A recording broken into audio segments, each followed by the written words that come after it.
আসসালামু আলাইকুম সবাইকে। কেমন আছেন সবাই? আশা করি ভালো। দেখতেই পারছেন কালকে বিকালবেলা বাইরে গিয়েছিলাম। বাইরে গিয়ে কিছুই কেনাকাটা করি নাই, মার্কেট ঘুরে দেখে আসলাম। আমার কাছে ভালো লাগে তাই। তো দেখতেই পারছেন কসমেটিক দেখতে কার না ভালো লাগে বলুন তো। এই ব্যাগটা আমার কাছে ভীষণ ভালো লেগেছিল, আমার মেয়ের জন্য কিনতে চাইছিলাম, কিন্তু ব্যাগের দাম ছিল 650।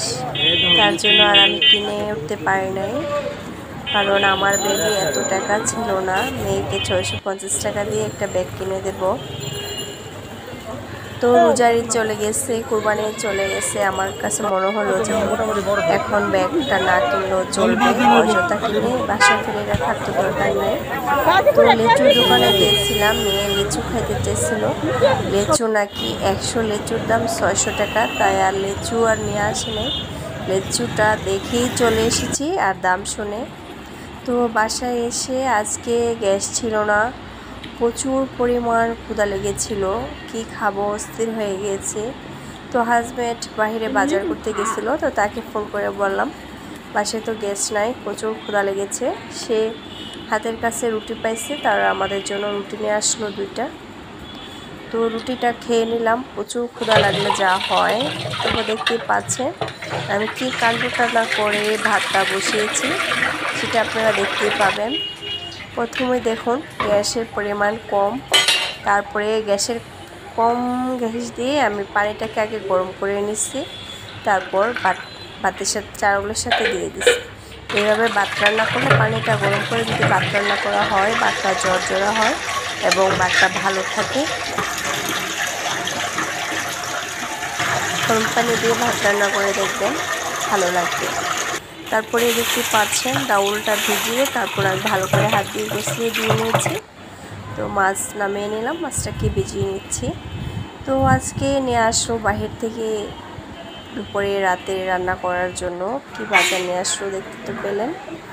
তো আমার ক্ষুধা লেগে গিয়েছে, আজান দিয়ে দিয়েছিল, তাই কালকের বাসি ভাত ছিল, তরকারি ছিল, পান্তা ভাত ছিল, সেটাই খেয়ে নিলাম। আমার ক্ষুধা লাগলে আমি কিছু যাই সামনে পাই আগে খাই, তারপরে কাজ করি, কারণ আমি ক্ষুধা সহ্য করতে পারি না। তো দেখতে পাচ্ছেন ভাত হয়ে যাওয়ার পর ডাউলটাকে সিদ্ধ করে লাউটা কেটে দিয়ে দিলাম। তো আমরা ইদানিং কিন্তু ভালোই খাচ্ছি লাউ দিয়ে ডাউল রান্নাটা। তারপরে দেখতে পাচ্ছেন এগুলো ধুয়ে নিলাম, কেটে নিয়েছি, এখন ভালো করে হাত দিয়ে কষিয়ে ধুয়ে নিচ্ছি। আমি কয়েকবার করে দিয়েছিলাম। আজকে সবগুলো রান্নায় অনেক মজা হয়েছে, কেন জানি না, কারণ প্রচুর পরিমাণ ক্ষুধা লেগেছে। ক্ষুধা লাগলে আপনারা দেখবেন যে ক্ষুধা বেশি লাগলে খাওয়া যায় না, দিনবেলা খাওয়ার পর তারপর একটু অস্থির ফিল হয়, বেশি ক্ষুধা লাগলে খাওয়া যায় না আর কি, মোর কথা। তারপর দেখতে পারছেন মাছগুলো দিয়ে নিলাম। তো আপনারা ভাবছেন আমি ঈদের ভিডিও আপনাদেরকে কেন দেখাই নাই। ঈদের ভিডিও আমি এখনও আপনাদের মাঝে আপলোড করি নাই, কারণ আমি জানি আমার আপুরা ভাইয়ারা সবাই গ্রামে চলে গিয়েছেন। তো আবার আপনারা ঢাকা যার যার কর্মজীবনে আসতেছেন, কারণ বাহিরে তাকালে বোঝা যায় যে লোকজন বেড়ে গিয়েছে, গাড়ি ঘোড়া বেড়ে গেছে।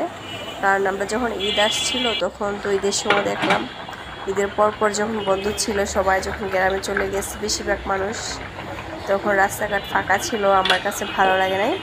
তো ভিডিও আপলোড না করার কারণ হলো আমি জানি আমার আপুরা ভাইয়ারা যদি দেশে থেকে এসে ঢাকাতে তাদের দেখতে সুবিধা হবে, তার জন্য তারা যারা গ্রামে চলে যায় তাদের তো ওয়াইফাই লাইন থাকে না, বিশেষ করে সবার বাসাতে আর ওয়াইফাই লাইন থাকে না। অনেকেই বাসা আছে এরকম যে কারেন্টই নেই বর্তমান যুগে গ্রাম দেশে।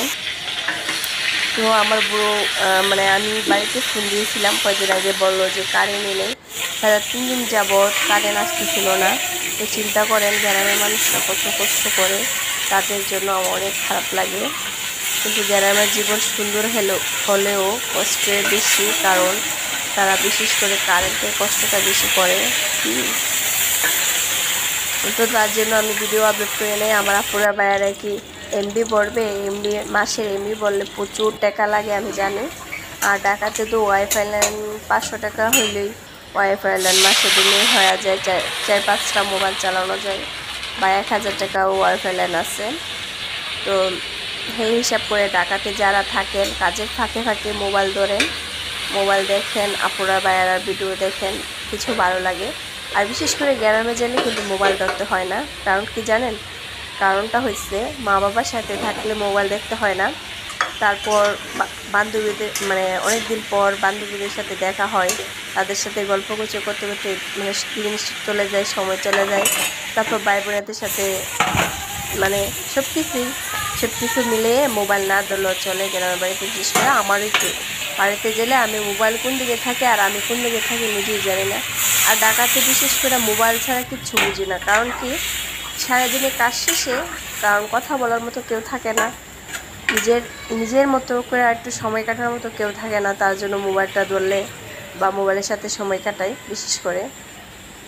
তো তার জন্য আমি ঈদের ব্লগ মানে আপনাদের মাঝে এখনও আপলোড করে নেই। আমি জানি আপুরা ভাইয়ারা এখন আসা শুরু করে দিয়েছেন সবাই ঢাকাতে। আমি ঈদের ভিডিও আপনাদের মাঝে আপলোড করব, আশা করব আপনারা আমাকে সাপোর্ট করবেন। আমি অনেক সুন্দর করে গুছাই রেখেছি, আপনাদের ভালো লাগবে আমি জানি। আর লবণ ছাড়া বেগুন তরকারি রান্না করতেছিলাম, তারপর লবণ চেটে দেখি যে লবণ হয় নাই, তারপর লবণ আর জিরা দিয়ে দিলাম, তরকারিটা ভীষণ মজা হচ্ছিলো। আপনারা তো দেখতে পাচ্ছেন, আমি তো রেসিপিটা আপনাদের মাঝে শেয়ার করছি।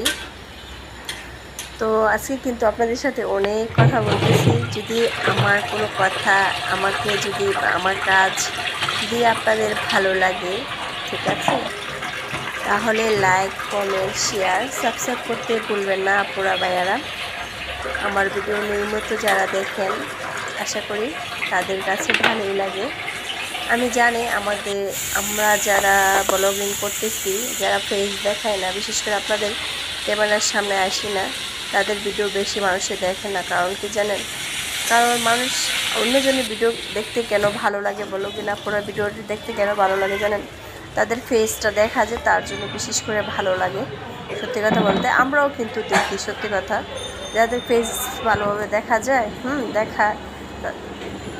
তাদের ভিডিও দেখতে বিশেষ করে ভালো লাগে, কিন্তু আমাদের ভিডিও ভালো লাগে না। তো আমার মেয়ের এই কাজটা আমার অনেক খারাপ লেগেছে, তো এটা তো আমি ভয়েস দিয়ে ফেলতেছি, কাটা সম্ভব না।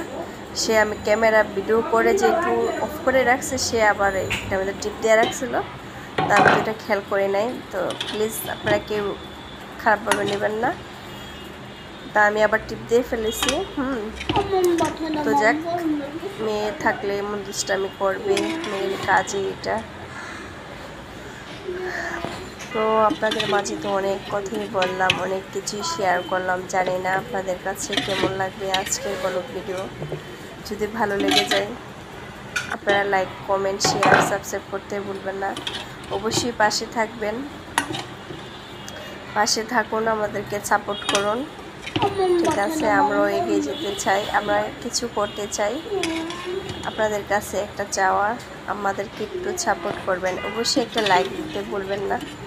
যারা নিত্য নতুন আমার ভিডিও দেখতে চান অবশ্যই লাইক দিতে হবে, লাইক দিলে আমার ভিডিওটা আপনাদের সামনে চলে যাবে, আপনাদের দেখতেও সুবিধা হবে। তো সবাই ভালো থাকবেন, সুস্থ থাকবেন, সবাইকে আল্লাহ হাফেজ, সবাইকে আসসালামু আলাইকুম।